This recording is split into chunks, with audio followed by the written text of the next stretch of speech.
What's up? My name is Jake Kerr. I'm from Black Ink, and today we're doing podcast number 6 for Black Ink Podcast.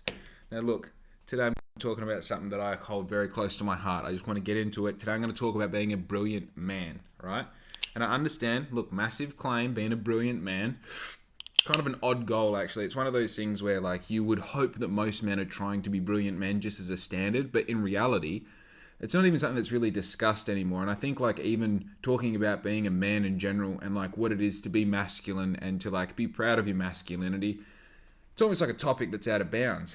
And to be honest with you, I recorded a podcast yesterday that was like 55 minutes long, and I got so caught up in like a space of like, well, one, I was losing my train of thought, and two, I kind of felt like I was scared to say things. I was scared of what I was saying because it was breaching into areas that actually had nothing to do with being a brilliant man. I was dancing around this crazy fucking idea that the fact that I'm talking about being a man is something that I shouldn't be doing, right?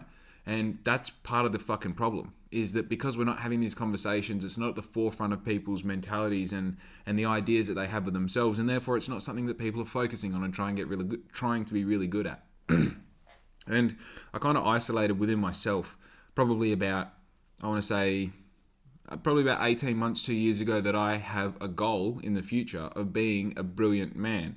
And part of that, in my personal experience, and I probably should just, like, as a disclaimer before we get too deep into this, one, you can be a brilliant woman with masculine traits, right? I'm going to speak a lot about my experience as a male growing up in, the 90s and early 2000s as a child and teenager, and my experience of being a guy with the goal of becoming a man with my idea of what being a man is. Now, that can be specific to everyone, and today I'm going to be talking about the specific idea of what that is to me, right? So please, if I offend you, go fuck yourself. And if I don't offend you, hopefully you took something away from this that you can learn from, or, maybe you can tell me your idea of what it is and I can adjust how I feel about being a man and my goal of becoming a greater man, right? Now, something that I always did, and anyone that was around me when I had Black Ink as a coffee van years ago, most likely heard me saying this if we had any sort of conversation that was beyond just the, standard day-to-day how's the weather type of conversation. You ever call me a good man, I'd correct you and say I'm a good boy, I'm trying to be a good man, right? That I feel like I'm 28 years old, and like I can grow a bit of facial hair and I look like an adult male, and I feel like I'm not a man, and I don't mean that in a negative way. I mean that in a almost like a positive way, because like the thing about chasing the goal of being a man is that it's the whole thing is the path of becoming a man and like making your way to manhood.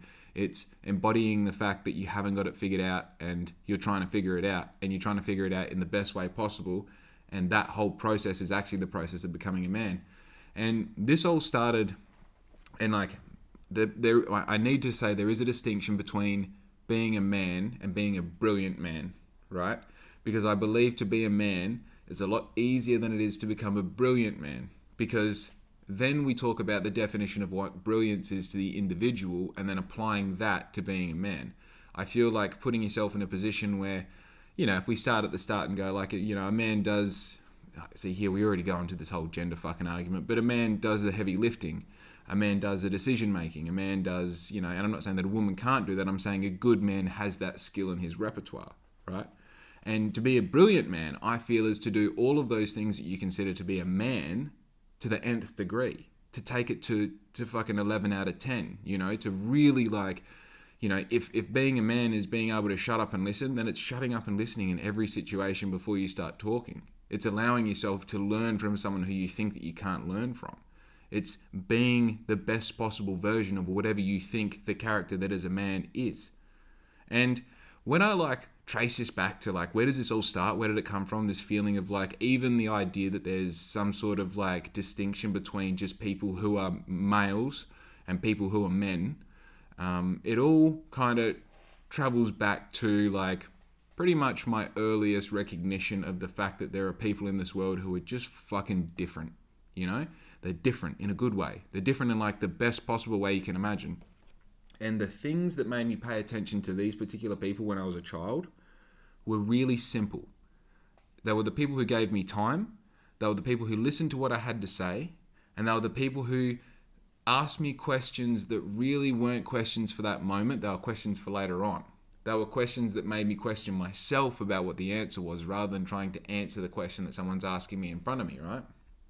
And as I grew up, I found myself in these positions where I saw opportunities for me to be very similar to that person in particular situations, but wouldn't really follow through with it because I didn't know what it was. And then I found myself infatuated with the idea of actually embodying what that is, trying to figure out what it is, see what it is, reverse engineer it, and then put those practices into the character that I'm trying to become, and then like put them into play. When you see these little situations or little opportunities to be a better man or a better person, taking it on board, giving yourself permission to do it, carrying it out and executing it, you know? And then also part of being a man is like, once it's happened, even if it was a beautiful moment, never talking about it again, never thinking about it again, just letting it be what it was in its beautiful state and moving on and looking for that next situation that you can better or you can insert yourself into in a great way where it affects someone else. And I think the thing that I really aspire to like embrace into my day-to-day life is just like I've spoken about this before, is doing things properly and understanding. Like I've just had a really great conversation with another local business owner who was talking about the power of execution and how people like, unfortunately, a lot of people struggle to actually execute things. They can have a really good idea and they can actually plan it all out and they can have all the pieces in play ready to do the damn thing, but to do the damn thing and get it over the line seems to be really fucking difficult, you know? And I find that, you know, like, for example, let's take a really easy example. Every morning, I actually have it with me and I didn't plan this at all, but I fill this cup up, you know, the Aubrey Marcus, hydrate yourself in the morning, you pinch of salt, a squeeze of lemon, you dilute it all, you pour it into half a litre worth of water, you drink that bitch first thing you do when you wake up. And it replenishes all the minerals that you've lost through mouth breathing overnight, and you're starting your day hydrated rather than starting with coffee and putting yourself behind the eight ball. Now, do I like drinking, you know, half a litre to 700 mils of water first thing in the morning with salt and lemon in it, and it's coming out of a cold tap and it's cold as fuck outside and I live in a caravan and everything's just cold? No, I don't like it, but I fucking do it because it's part of the process. And even if I don't understand it right now, and even if I don't feel a benefit 6 out of 7 mornings that I do it, I fucking do it. You know, I fucking do it. Because the part about that is I'm not trying to be hydrated every day. I'm trying to tie together a fucking full day of executing the shit that I'm trying to do and being able to be proud of myself at the end of the day because I put my best foot forward. Now, this ties into being a man, right? Because, you know, let's take a bit bigger example. Let's say I go and get myself a puppy, right? I'm making a commitment to this animal and myself that every day and every hour of every day and every minute of every hour, I have an amount of concern and attention for this animal, right? And part of being a man is, in no part of the part where you get really annoyed with them or you wish you didn't have them or you wish you didn't have the responsibility, whatever it is, you see past that because you're interested in the longevity of this project, of this interest, of this animal that you have, and you power through it, right? So every morning when I wake up, I don't have the fucking decision of like, oh, do I do the water thing today or do I not? Dude, I look at the stars, I say my prayers, I drink my water. Shut the fuck up. We've already got this, you know, it's part of being a man, it's got to be done. And the thing that I'm talking about is the actual execution of that. So if we draw a line in the sand of what I think it takes to be a man, it's the gaining the knowledge to be able to do these things when the moment comes up. It's like realizing, like, right, there's going to be a certain amount of times in my life where there's going to be an awkward silence. What does a brilliant man do with that? There's going to be a certain amount of times in my life where there's going to be a moment where someone has to step up, take the lead and do the thing they don't want to do. How do I respond to that situation? Blah, blah, blah. And then when we go on the other point of the line is, when those moments exist, executing the damn thing. Just doing it. Be brilliant. Aspire to be brilliant. The thing that you don't want to do, have a rule with yourself that as soon as you have that thing in your mind that you don't want to do it, you fucking do it better than what you ever thought you could do it. And therefore, you stop being scared of that feeling of like, fuck, this involves this amount of exertion, this involves this amount of energy, or this has this sort of repercussion, or whatever it is. You do the damn thing. So that when you get a real high pressure moment of something that you actually don't want to do, your mind is already adjusted to the point of, well, I am a brilliant man who executes. I get things done, you know? And, you know, if we backtrack a little bit about when I was a young boy and I would have these moments where I found myself being asked questions, or I found myself talking in a crowd of adults, and out of all the adults that are standing there, you've got all of them with a glazed look over their eyes like, oh yeah, cool, cool, cool. You know, I'm an only child, so who traveled a lot. So I fucking, I have a lot of examples of different adults being around me, but then you always had that one typically older gentleman. Like, women are very good at obviously nurturing children, but in a certain way, I feel like women kind of put this protective thing around you, whereas a man will kind of put a child on the spot and be like, well, what is your idea? Let's hear about it, like, and then they'll kind of pressure test it in the way, and then they'll leave you with a question that makes you kind of walk away from it being like, fuck, he listened to me, but he also questioned me, and okay, cool, I guess, well, and as a child, you're left having to answer a question, and the cool thing, like, where this all kind of ties into one another, is that I feel a part of, now that I'm an adult, I find myself in these situations like when I consider who that person was when I was a child, and whether or not I can be that person to a child that's around me. I've got little nephews and that run around, and I think like a step nephews, I guess, yeah. But like, and I like to think of myself in their story as the person that inspires some sort of like growth or thought or questioning within themselves. And I wonder, what does it take to be that person? And what does it take to like make sure that when those moments arise, I not only register them, but I react to them, and I give them something. I give them something valuable that they can go, oh fuck, like Jake listened to me, or Jake showed me how to do this. Like, Jake like really took that opportunity. And it's actually akin to basically everything else in life that requires a bit of additional energy. Like, it's one of those things where I find myself, something comes up, a job that you don't want to do. It might be, like someone messages you and it means you've got to go into the office and open up the laptop, whatever it is. It's like, as soon as you get that message, you go, right, this is what I'm doing right now. This is what I fucking do. This is what I do, Whatever the job is, that's my job and that's what I do, so I do it. And I think that same kind of structure of sentence is what sits in my mind. Like, as soon as the kids are around, you understand that, the kids aren't going to be like, the kids visit here once every so often. They're not going to be around all the time. Shit, probably not going to be around for another 2 weeks, but they will be here for 25 minutes, or they will be here for 2 hours. So give them that time and energy, right? Because an interesting part about this is, giving them that time and energy, that's just me recycling the time and energy that I got given as a boy, right? I'm part of the process of building the men of the future by validating what they have to say and listening to what they have to say now. And unfortunately, talking to a young child is a lot like talking to a dog. You're kind of like trying to get some sort of reaction, whether they're either happy or sad or whatever it is. But I mean talking to children like they're fucking adults with fully formed ideas that are bringing some shit to the table.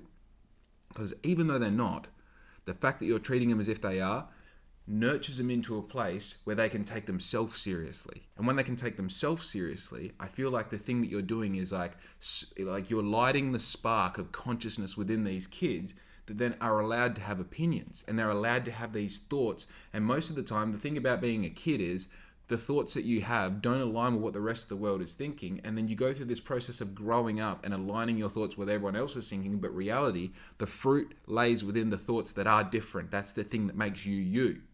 And when you give these kids permission to say something and have this idea, you're giving them permission in that moment to be themselves, right? And sure, another generation of people who just fucking go to school and get awesome jobs like being an electrician or whatever the fuck they do, obviously we need them. But you know what else we need? Fucking weapons. We need absolute fucking weapons of human beings that are ready to completely change the world, right? And the crazy part about it is, I think it starts by listening to them. I think it starts by validating them. Rich Dad, Poor Dad, he talks about through his whole life, you spend your 20s fucking up, you spend your 30s starting to build something, you spend your 40s just honing it in and getting it fucking right, you spend your 50s starting to lean back, and then by the time you're 60, you listen to the children because they're who are tapped into the market. They're the people who are tapped into what the world is doing. They're the ones that the world is creating things for, right? And it all starts with validating them, taking them seriously. What do they want to do? What do they want to listen to? How do they want to act? How do they want to communicate with you? And responding to just that. And the crazy part about it is, like, even some of the negative experiences that I had as a child, I can actually see how the person was asking me to grow up. They were asking me to have an opinion when I was trying to voice an opinion and I had nothing there. They were saying, you want to talk? Then what the fuck do you want to talk about? Right? You know, I can see that you're different. I can see that you're doing something. So what makes you different? What makes you special? And the problem is, like, as a child, you even pick up on the cynicism in that. You kind of pick up on this, like, almost being a cunt about it, you know? And hey, they might be. There are some people out there that are just fucking bad people. And that's what they do, right? But, like, this particular person that I have in mind, I remember I used to, like, it might be a surprise to you, but I did fucking pretty poorly in school up until high school, and then I just got worse, you know? And, you know, you could put it down to changing schools every 10 minutes, or you can put it down to some people just aren't meant to be at school. Some people just aren't meant to have normal jobs and don't really mesh super well with that. Whatever, it's in a whole other podcast. But this was like my year 4 or year 5 teacher. And I don't even want to say his name because it makes the fucking hairs on my back stand up. But I remember one time I got in trouble, as per usual. And he sent me out. And it was one of those things where, like, you know, the teacher's just like, Jake, just fucking get outside. You know, just go. And you're like, it's just, Jake, just go.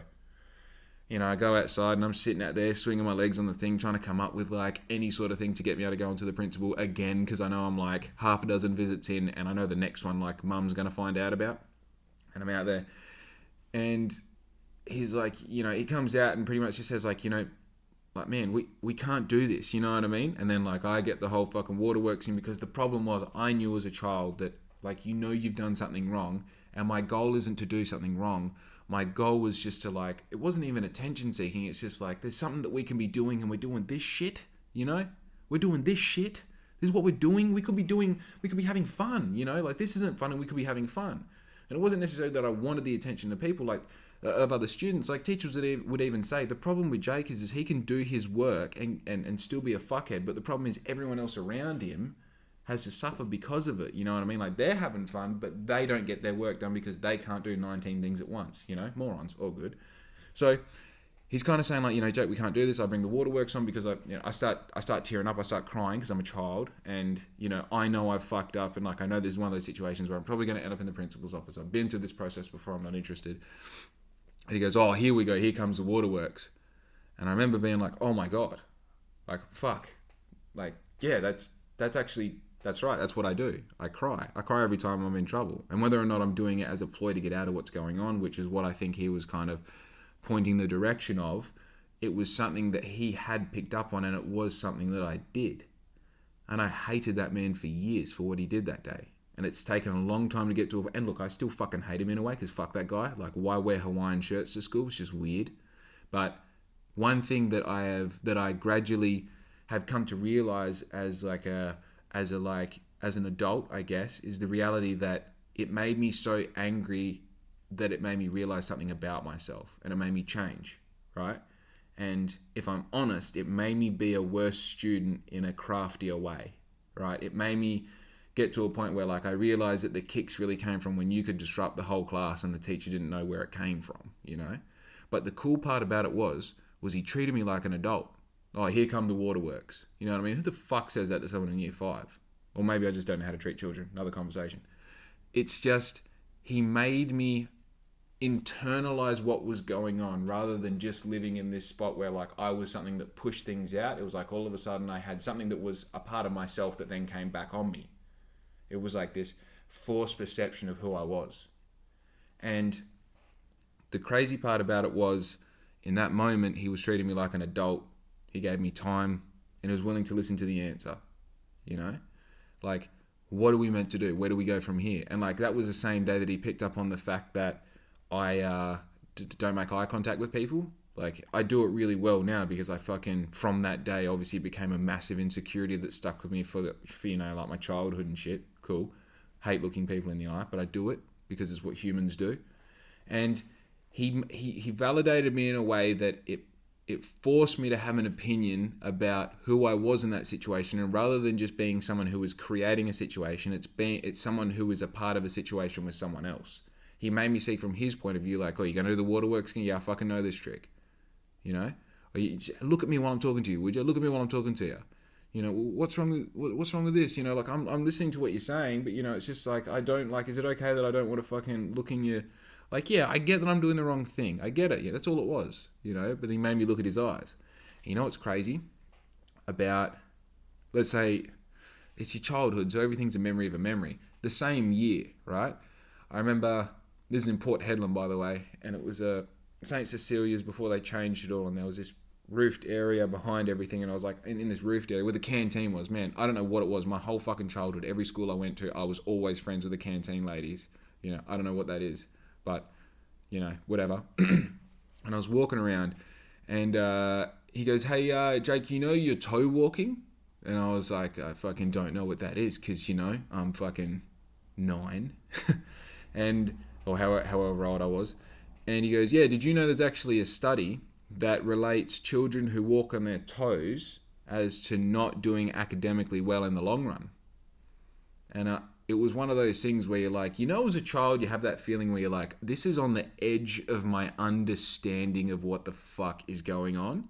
But it was like, oh, someone who walks on their balls of their feet, because I was real bad for it. I literally didn't even have the heel of my foot touching the ground the majority of the time. I'd kind of bounce along on my toes like this, and I lean forward, and probably why I got a big bubbly ass now. But he said that, and I remember thinking there's a few things going on here. There's a correlation between X and Y, and also you're telling me this, and also you're telling me this so that I can make a change in myself to better myself. He was treating me like an adult, right? And I remember where this conversation happened. I remember him telling me, and I remember feeling like this is the first time I've ever felt like this person in my life is a friend and not someone trying to and obviously this is part of being a disruptive child. You think that the person who's disciplining you is trying to stop you from being you. It's like a negative, it's like he's the antagonist in my story, right? But the reality was, in that moment, he kind of crystallized the fact that there is potential for us to be not friends, but like an associate. You know what I mean? It's like I can be someone in your life who is just someone and not the bad guy. I can give you information. I can help you. The bizarre part is I'm a teacher and I can help you learn. All right? And would you believe that from that day forward, I consciously made an effort to heel strike and then onto my toe, heel strike onto my toe, heel strike. Because he told me how to walk. And the whole point of this is the fact that I feel like that was almost like a negative thing that happened to me. And it took me 15 years to realize it was the best piece of advice, because it made me ask myself a question that then got to a point where I was building this idea of who I was, and I could third party myself. I could get completely out of what was going on with me, and I could see how I was in my circle, in my community, in my bubble, and I could make changes to the character who I am to better perform in that bubble and in that society, in that community, or whatever that meant at the time. And the part about that is I hate to admit it, but he was probably a brilliant man. He was probably a brilliant man, and he's probably in the right profession as well. It just really sucks because I spent so much of my life thinking that, so much of my life as far as percentage-wise, thinking that he was a bad person. I've written him letters and not sent them to him probably twice a year for about 5 years of my life, going through my late teenage years, saying I've now done this with my life and I've now done that with my life, and who the fuck were you to say all this, rah, rah, rah. Where in reality, the whole point that I was writing those is because he put a fire up my ass and made me go and prove him wrong. It made me go and be better. What the fuck? And look, I'm not saying that you need to go out there and fucking question everyone on what they're doing or pick up the negative things that they're doing in their life. For sure, that's not the way to go. But I think it's a really good working example of positive and negative, creating a space, whether it's positive or negative, where you do put a child into a situation where you're we'll speak. Tell me what you think. Let's hear what you've got to say. And if I have some critique of it, then let's move forward. And obviously that's a whole child aspect of it. And I'm talking about some very fucking niche and specific situations that might arise, and you might be able to put yourself into. But obviously, I'm using this whole thing as an analogy that you can cross-reference into particular situations in your life, or into your thoughts. And obviously, now as an adult, it's one of those things now where I not only have this, I had to get to a point where I've formed the idea that I'm trying to be a brilliant man. You then have to break down, there's so many parts of that. Okay, the fact that it's a goal, I need to have some sort of visual expectation of what that looks like in the future, and I need to be able to break that down into elements, and then I need to be able to break those elements down, reverse engineer it into what I can do every day, and build some sort of plan that I can employ every day so that I become a brilliant man, right? And the other part of that is like, well, what the fuck is a brilliant man? What are we talking about? And in 2021, what is it to be a man? And am I allowed to talk about it? You know, is it something that I can like, is it something that needs to be like a subtle approach? Is it something that I need to put in everyone's face? Is it something that is just like a personal relationship to me? Is it something that I talk about with other men? And the reality is there's no right answer and there's no wrong answer, but we just know when it looks not correct. We know when someone's doing something in it and you're like, oh, fuck, man, I see what you're trying to do, but that's not it. And you know, I think the thing about being a brilliant man is, and I think the thing about becoming a man from, you know, just being a male that exists when you make that decision. And look, what I'm talking about might not even be best referenced as becoming a man or being a man. That's just the words that I'm using for lack of a better one right now, right? And I think you've got a bit of a feeling of what I'm aiming towards. But the thing that I find when I like made this idea of this is what I want to become, the crazy part about it was I realized the first thing that needs to happen is I need to pull the rug out from underneath of every thought that I have of my actions, who I am, you know, how I communicate, what I do, how I treat women, how I treat men, how I treat people that I feel aren't on the same path as me and maybe have a different goal than me. And the crazy part about it is the longer you wait, the heavier the rug gets. You know, that rug that I'm talking about pulling out from underneath you, the longer you wait, the heavier it gets. And I kind of got lucky and realized that like, oh shit, there's this race that I'm running that I don't realize I'm running when I was probably like, I had this one experience that kind of like, I feel like that was the moment I became conscious as a human being. And it happened when I was 17. And I spoke about it on the podcast yesterday that I fucked up and now I'm re-recording. But I think in reality, the rug got pulled out from me a long time before that. And I realized I made an acceptance with myself that I actually don't know what's going on.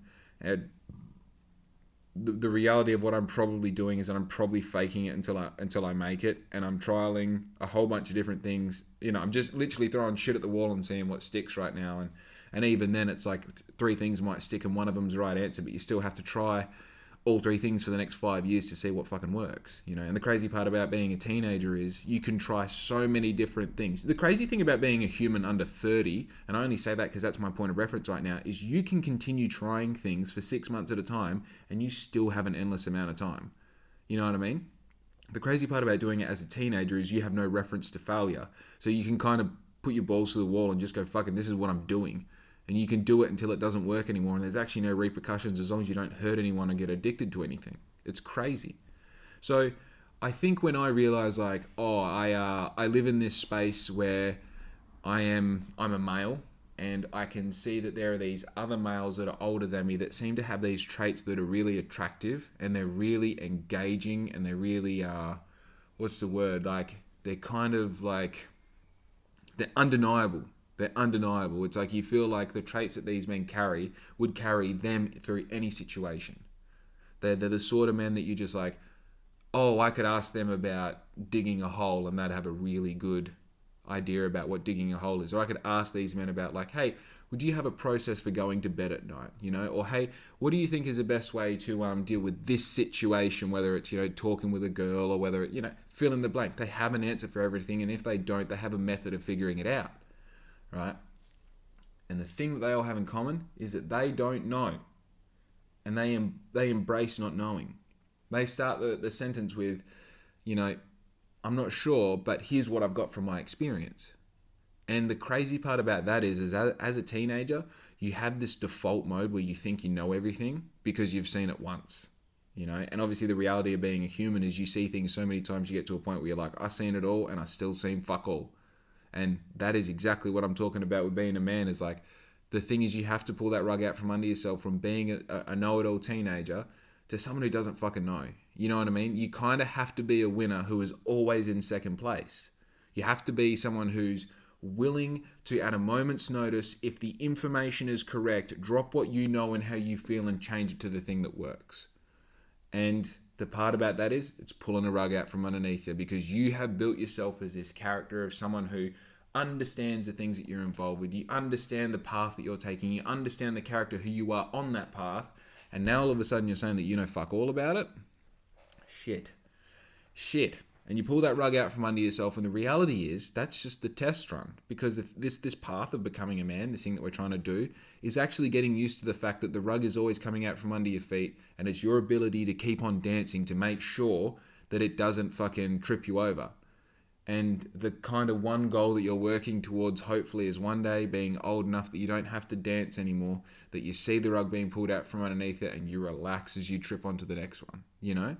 And I understand that analogy has some rough edges on it, but it's basically right. It's understanding that you don't know shit, but with a lifetime of putting in good, solid, genuine effort and finishing the job, you might be able to know something at the end of it. And the reality is, the more you get to know, the less you realize that, you know, it's just a fucking snake eating its tail in one way. But the snake gets fatter in that example, you know?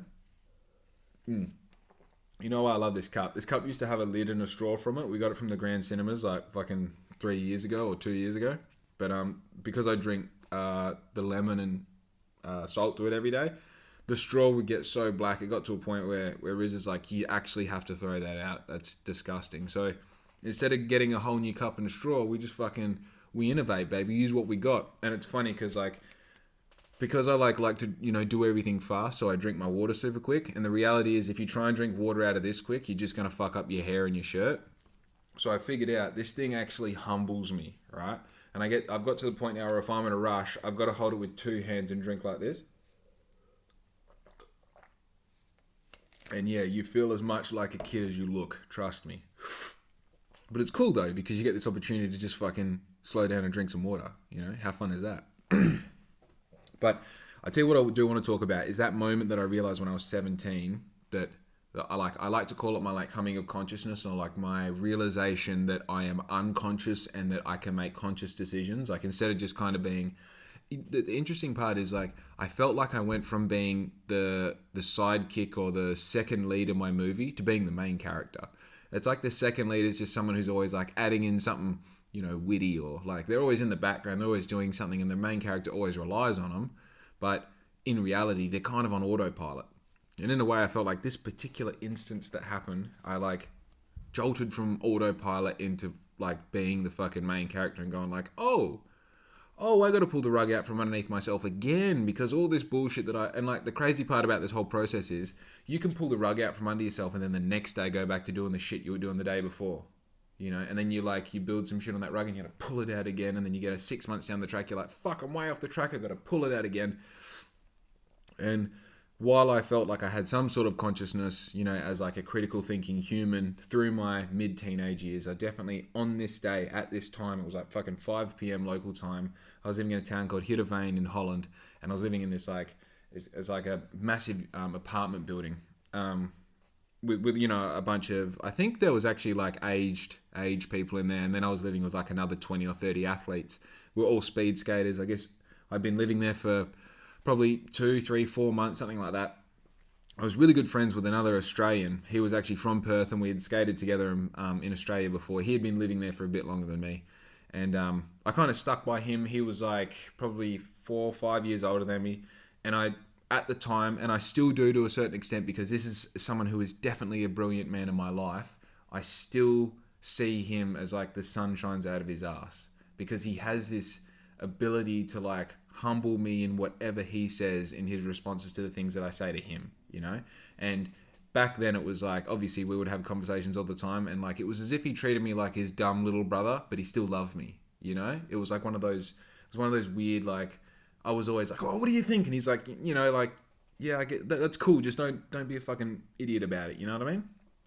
So we're sitting in this little it was a cafeteria area, and the thing about this building was it was a massive apartment building shaped like a Y, right next door to Tee-Off, which was the skating arena we used to skate in, and it had a cafeteria down the bottom, and every weeknight they would put on food. It was typically a very Dutch meal, so there's you know, potatoes and meat and gravy and some vegetables and a lot of potatoes, and they also had some fresh fruit on the side.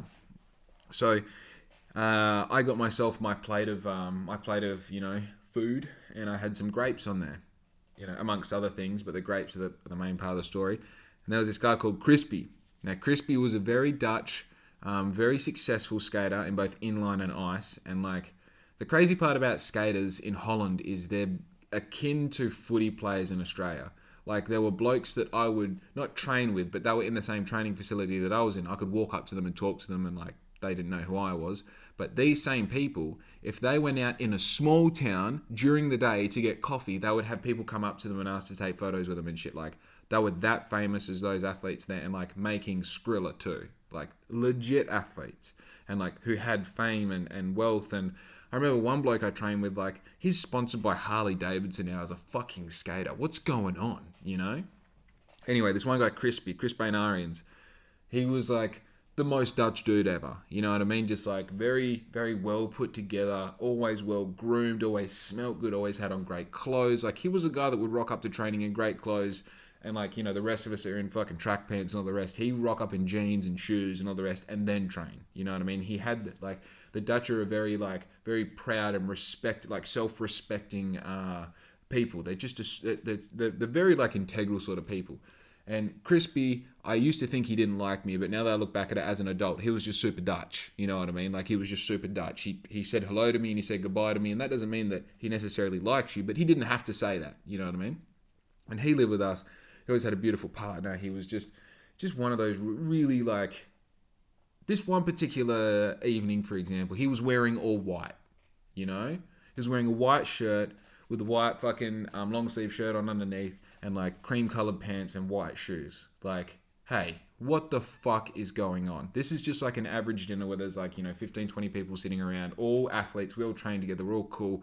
And like, I'm wearing some fucking whatever it was, and he's wearing all white. Anyway, my boy's sitting next to me, the dude that you know, the Aussie guy, his name's Josh, by the way. Josh is sitting next to me, and I remember, like, I was always just 110 k's per hour in my mind, you know, like, we're talking about something and I'm thinking about the next thing and I'm fucking around, I'm moving shit on the table, I'm fucking, you know, basically how I am right now, talking to a camera by myself.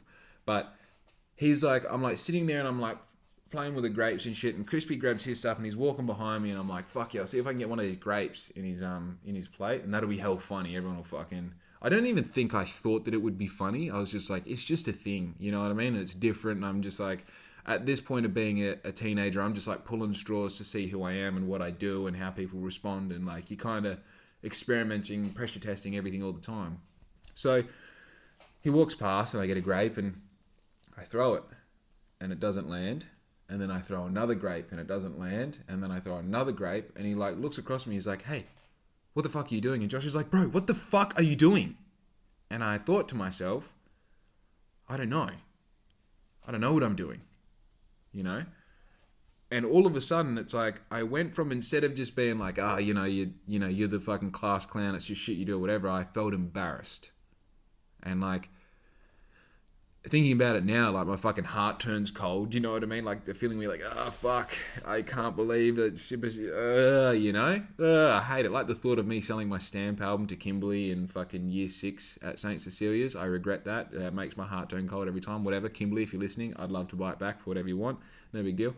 But the thing that did that day was, it made me, obviously it's like a brilliant example of exactly what I'm talking about.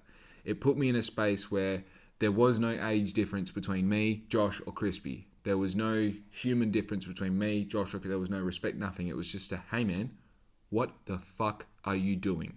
What is the purpose? What's the reason? What are you getting out of this? What's the end result that is a good thing in your mind right now? Tell me. Tell me. I couldn't. I couldn't. I was done.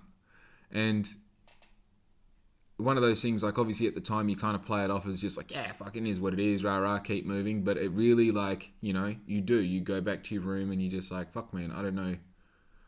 You know, you start looking at like the furniture and you're like, why have I got that couch? Why have I got a TV? I don't watch a TV. Why have I got it? Why have I got a deep fryer? I remember in my room, I bought a deep fryer as an athlete. Why do I have a fucking deep fryer? You know? And I mean, in reality, that's all I'm still doing, is I'm asking why, what, when, you know, what's this all for? What's the purpose? When does this have an end date? What are we doing? What is Black Ink? Why am I making clothes? Why am I trying to build a community? Why am I recording a podcast? But someone gave me the permission to answer that question, and therefore ask myself that question. And that was like a moment of like, was it a coming of consciousness? Was it a coming of real critical thinking? Was it coming of becoming a man? I don't know. But one thing I do know is it was such Like at the time, I didn't even call it a negative experience at the time because I had so much respect for Crispy and had so much respect for Josh that even if they asked me, the craziest shit, I'd be like, well, they're coming from a place of I know these good people, whether they're good men or not yet is their own concern, obviously, because it's everyone's personal thing. But these good people wouldn't ask me to make me feel silly. They would only do it to make me to make me like fucking realize I'll be better. And man, I mean, now I think about that. That was definitely an integral part of my journey of becoming a brilliant man. And I think about, it takes a real obviously, what would have happened? I would have thrown the grape, and in a perfect world, it would have landed in the gravy, and the gravy would have got on his shirt. And the whole reason it might have been funny in the moment is because he would have got something on his shirt, and it's funny because Crispy's always fucking wearing perfect stuff. You don't take into account that Crispy has enough respect for himself. He views himself as a particular way. He builds himself as a particular way. It just, that's what Crispy is. And the fact that you're trying to interfere with it for no reason at all is fucking bizarre, But I took that whole thing. I took that whole experience and, I've obviously let it be a factor in, the curation of the character I'm trying to become or the person or the man that I'm trying to become. And, it definitely, I feel, was, if not the starting point, it was definitely an early step and a massive step in just going hey, man, just take a minute to think about what you're doing, And I probably something that I haven't thought of. I'm thinking about this on the fly right now, but it probably had some contributing factor into me stopping skating and me coming home and asking well, what am I actually doing here? What's the goal? Because the reality is in a situation like that, if you're on the other side of the world doing a sport, you need to be doing it to be the best in the world. And if you're not doing it to be the best in the world, then get the fuck out. If this was fighting and you're not doing it to be the best in the world, you're going to get your head caved in. That's how it works. And the skating thing is you're not even doing a sport that has some sort of financial fucking advantage to it at the end of it. The reality is the way to be fucking paid is to be European in a European country and do it your whole life and get to a point where everyone knows you and you win every race undoubtedly, and that's how you make money. And that's how these boys were making money, the ones who were. They got fucking Audi sponsorships and shit like that. Literally crazy shit you wouldn't believe. And it's well, that's not my option. I'm just spending my parents' money and, fucking riding the wave until the wave is over. Now I can either let that wave crash and realize that when I'm at the shore that I've got heaps of sand in my underwear, or I can pull the pin right now and be realistic with myself and ask myself what I want to do and let myself be fucking engulfed by it. Let myself embody that thing that I want to do so much so that that I can be proud of what it is. Got to a certain point where I was I don't want to be the world champion speed skater. I fucking love skating, but being the best in the world at speed skating, I just don't think it's my thing. What am I doing here? And following that, as I spoke about my origin story in podcast number 1, I did heaps of things. I did fucking heaps of things. And I'm still doing heaps of things. It's not like I've got to a point now at 28 where I'm I know what I meant to do. I meant to create things, Because then you go well, what do I create? For what purpose? For what end goal? Am I creating something to sell so I can make money? What good is money? What would I spend my money on? How would I spend it? Would I give it away?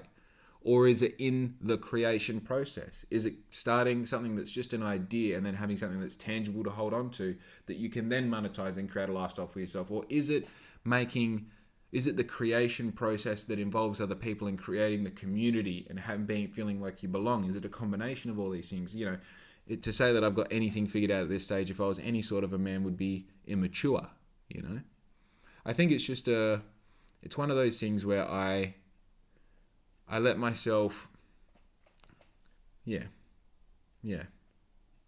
Fuck, man, I don't know. You know what? I got 2 minutes from the fucking finish line and came up with dead air. That's a pretty good run considering yesterday I lost my train of thought 3 times.